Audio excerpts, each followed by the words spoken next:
నాన్నోయ్ అమ్మొచ్చినట్టుంది. ఇదే బస్ కొట్టేస్తున్నారు.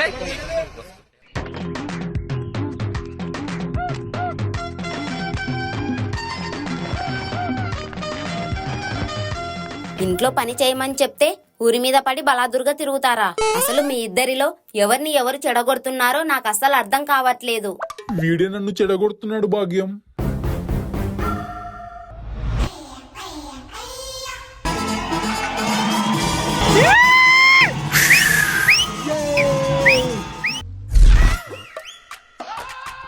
నేను అప్పటికి చెప్పా భాగ్యం, సినిమాకొద్దురా ఇంట్లో పని చేసుకుందాం పండగ వస్తుంది అని.